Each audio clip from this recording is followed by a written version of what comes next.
प्रधानमंत्री नरेंद्र मोदी ने ऐलान किया कि पेपर लीक के सभी मामलों में दोषियों को सजा दिलाने के लिए फास्ट ट्रैक कोर्ट बनाए जाएंगे। देश के युवाओं का हित और भविष्य हमारी सर्वोच्च प्राथमिकता है। युवाओं के भविष्य के साथ खिलवाड़ करने वालों को बख्शा नहीं जाएगा। इस पर राहुल गांधी ने इसे शिक्षा तंत्र की तबाही छिपाने की कोशिश करार दिया। राहुल गांधी ने सोशल मीडिया प्लेटफॉर्म एक्स पर पोस्ट में आरोप लगाया कि देश के शिक्षा तंत्र को बर्बाद करने और युवाओं के भविष्य को नुकसान पहुंचाने के लिए प्रधानमंत्री खुद जिम्मेदार हैं। उन्होंने कहा, छात्रों की मांगे साफ हैं। धर्मेंद्र प्रधान इस्तीफा दे, छात्रों से माफी मांगे व छात्रों के साथ हिंसा करने वालों के खिलाफ कार्रवाई करे। सरकार बोली, कॉकरोच पार्टी को 4 बार बातचीत के लिए बुलाया। सीजेपी ने कहा, जेपी नड्डा के घर या ऑफिस नहीं जाएंगे, बात करनी है तो सरकार जंतर मंतर आए। सीजेपी का देश भर में प्रदर्शन का ऐलान। छात्रों के समर्थन में अन्ना हजारे मौन व्रत पर। गांधी स्मृति पहुंचे राहुल व प्रियंका गांधी, विपक्षी नेता भी साथ थे। पेपर लीक और छात्रों के प्रदर्शन में लाठीचार्ज के खिलाफ राहुल गांधी ने विपक्ष के नेताओं के साथ गुरुवार शाम को उनके घर से गांधी स्मृति तक मार्च निकाला। उनके साथ Shivsena, NCP, TMC, JMM, RJD, left, Samajwadi party, IUML के सभी नेता शामिल थे। इस मौके पर राहुल गांधी ने कहा, पेपर लीक के चलते जिन छात्रों को खो दिया उन्हें हम याद कर रहे हैं। स्मृति भवन में श्रद्धांजलि दी। गांधी स्मृति पर राहुल गांधी ने कहा, आज मोदी सरकार लोकतंत्र की हत्या कर रही है, छात्रों पर जुल्म कर रही है, उन्हें पीट रही है। विपक्ष इसे मंजूर नहीं करेगा। आरजेडी सांसद मनोज झा ने कहा, अब ये जन आंदोलन बन गया है। राहुल के साथ विपक्षी नेताओं ने मोबाइल टॉर्च जलाकर विरोध किया। 2024 नीट पेपर लीक के मुख्य आरोपी को क्लीन चिट। सीबीआई ने बताया कि बिहार पुलिस ने संजीव मुखिया को इस मामले का मुख्य आरोपी बनाया था, लेकिन जांच में संजीव मुखिया के खिलाफ पेपर चुराने और लीक करने के कोई सबूत नहीं मिले। सीबीआई ने कहा कि एजेंसी ने इस केस में प्रश्न पत्र चोरी की और उसे बांटने में शामिल हर व्यक्ति की पहचान की, उन उम्मीदवारों की भी पहचान की जिन्हें प्रश्न पत्र से फायदा हुआ। सीबीआई ने कोर्ट में चार्जशीट दाखिल की जिसमें 45 लोगों के नाम हैं। जंतर मंतर पर प्रदर्शन के 4 दिन, देश भर से लोग खाना पानी सैनिटरी पैड भेज रहे। सीजेपी पेपर लीक के विरोध में 20 जून से दिल्ली के जंतर मंतर पर प्रदर्शन कर रही है। उनके समर्थक शिक्षा मंत्री धर्मेंद्र प्रधान के इस्तीफे की मांग पर अड़े हैं। 20 जुलाई को संसद मार्च के बाद यह प्रदर्शन तेज हो गया। जंतर मंतर पर ड्रोन से नजर रखी जा रही। सुप्रीम कोर्ट में लोकतंत्र बचाओ की गूंज। कॉकरोच जनता पार्टी के संसद मार्च के दौरान छात्रों पर पुलिस की कार्यवाही के खिलाफ सुप्रीम कोर्ट के वकील इकट्ठा हुए। उन्होंने संविधान की प्रस्तावना का पाठ किया और लोकतंत्र बचाने के नारे लगाए। अमेरिका व ईरान में तनाव के कारण कच्चे तेल की कीमतों में लगातार उछाल। कच्चे तेल की कीमत बढ़कर $98 प्रति बैरल के पार पहुंच गई, जो पिछले 6 हफ्तों का सबसे उच्चतर स्तर है।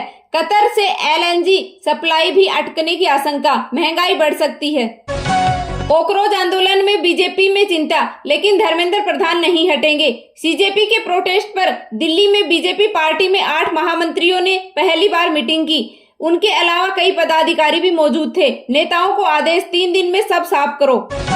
इंदौर के चर्चित राजा रघुवंशी हत्याकांड की मुख्य आरोपी सोनम रघुवंशी फिर जेल जाएंगी। सुप्रीम कोर्ट ने जमानत रद्द कर दी। सोनम को 3 हफ्ते में सरेंडर करना होगा। पुलिस को 6 महीने में ट्रायल पूरा करने के आदेश मिले। डीआरडीओ ने सतह से हवा में वार करने वाली कुसा मिसाइल का परीक्षण किया। यह भारत की हवाई सुरक्षा क्षमता में एक बड़ी कामयाबी है और इससे आयात पर निर्भरता कम होगी। कुसा मिसाइल सिस्टम कई तरह से हवाई खतरों को बेअसर करने में सक्षम है, जिसमें फाइटर जेट, मिसाइलें, बिना पायलट वाले हवाई वाहन और दुश्मन के बड़े विमान शामिल हैं। देश में नॉर्मल से लगभग 180% ज्यादा बारिश।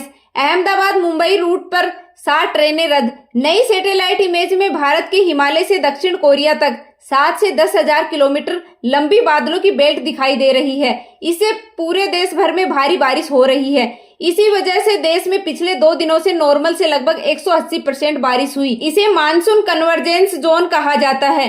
इस वजह से मध्य प्रदेश, राजस्थान, यूपी, पंजाब, बिहार, छत्तीसगढ़ और गुजरात में लगातार 60 घंटे से बारिश हो रही है। वहीं गुजरात के सूरत में 4 घंटे में 4 इंच बारिश हुई। भेड़ावल और समीदा नदी उफान पर है। 2244 लोगों को सुरक्षित स्थानों पर पहुंचाया गया। 3 जिलों में बारिश का रेड अलर्ट, 11 जिलों में ऑरेंज और 10 जिलों में येलो अलर्ट है। यूपी में आज 69 जिलों में बारिश का अलर्ट है। उधर असम में बाढ़ से 6.93 लाख लोग प्रभावित हैं। पिछले 24 घंटों में 10 लोगों की मौत हो गई। असम में अब तक मृतकों की संख्या 41 पहुंच गई है। ईरान ने गुरुवार को जॉर्डन और कुवैत में अमेरिकी सैन्य ठिकानों पर ड्रोन और मिसाइल जवाबी हमले किए। IRGC ने दावा किया कि जॉर्डन में तैनात अमेरिकी एयर डिफेंस सिस्टम को तबाह किया। कुवैत में ड्रोन ठिकानों को निशाना बनाया। ईरान ने ड्रोन हमलों में भूमिका पर रूस ने जवाब देने से इनकार किया। आशीष कुमार होंगे इंफोसिस के नए CEO।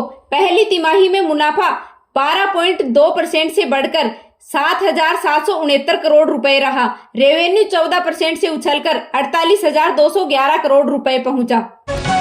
आज 24 कैरेट सोने के भाव 1,45,457 रुपए प्रति 10 ग्राम है। वहीं चांदी की कीमत 2,25,820 रुपए प्रति किलोग्राम है। भारत ने पहले T20 में जिम्बाब्वे को 7 विकेट से हराकर सीरीज में 1-0 की बढ़त हासिल कर ली। श्रेयस की कप्तानी में यह पहली जीत है। भारत का जूडो खिलाड़ी अरुण कुमार डोप टेस्ट में फेल। वह कॉमनवेल्थ गेम्स में 73 किलोग्राम वेट कैटेगरी में गोल्ड का दावेदार था। उसे भारतीय टीम से बाहर कर दिया गया है। PV सिंधु चीन ओपन का प्री क्वार्टर फाइनल हारी। PV सिंधु को चेन युफई ने 16-21, 22-20, 21-18 से हराया। यह मैच 1 घंटे 29 मिनट चला।